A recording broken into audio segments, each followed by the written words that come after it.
1992 की फिल्म हीर रांझा एक romantic drama है जिसका निर्देशन हरमेश मल्होत्रा ने किया था।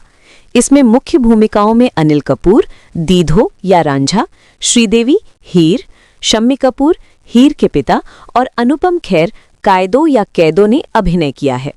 ये फिल्म पंजाबी कवि वारिस शाह की प्रसिद्ध महाकाव्य कविता हीर 1766 पर आधारित है, जो एक दुखद प्रेम कहानी है, कुछ हद तक रोमियो जूलियट जैसी।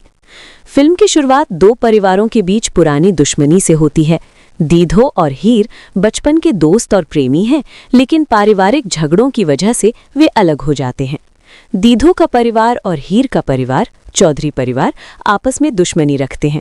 इस दुश्मनी को और बढ़ाने वाला किरदार है कायदो, अनुपम खेर, जो हीर का चचेरा भाई या रिश्तेदार है और उसकी टांग दीधो के परिवार वालों ने पहले तोड़ दी थी, जिससे उसका गुस्सा कभी कम नहीं हुआ। दीधो घर छोड़ देता है और हीर के गांव पहुंच जाता है। वो अपना नाम बदलकर रांझा रख लेता है और हीर के पिता शम्मी कपूर के घर में एक साधारण मजदूर या ग्वाले के रूप में काम करने लगता है, ताकि हीर के करीब रह सके। दोनों फिर से मिलते हैं और उनका पुराना प्यार फिर जाग उठता है। वे गुप्त रूप से प्रेम करते हैं, लेकिन कायदों और परिवार की दुश्मनी के कारण कई मुश्किलें आती हैं। हीर के परिवार वाले उसकी शादी किसी और से तय कर देते हैं। क्लासिक लोक कथा की तरह सैदा खेड़ा जैसा किरदार या मजबूरी में शादी। फिल्म में धोखा, विश्वासघात, परिवार का विरोध और समाज की रूढ़ियां शामिल हैं। अंत में ये एक ट्रैजिक लव स्टोरी बन जाती है। दोनों प्रेमी एक साथ मिलने की कोशिश करते हैं, लेकिन जहर या अन्य दुखद परिस्थितियों के कारण उनकी मौत हो जाती है। लोक कथा की तरह अमर प्रेम की मिसाल बन जाते हैं।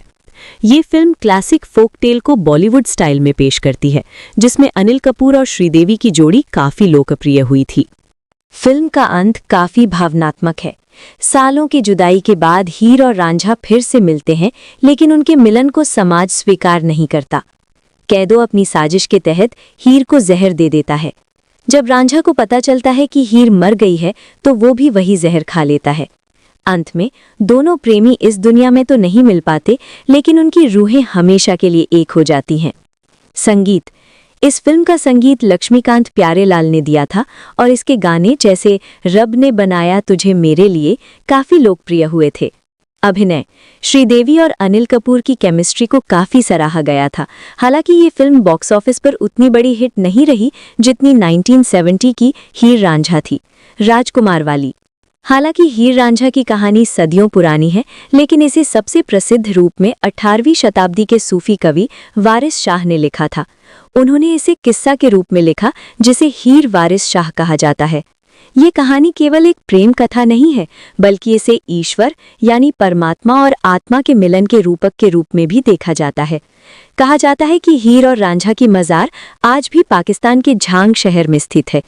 लक्ष्मीकांत प्यारेलाल द्वारा संगीतबद्ध इस फिल्म के गाने आज भी सदाबहार हैं।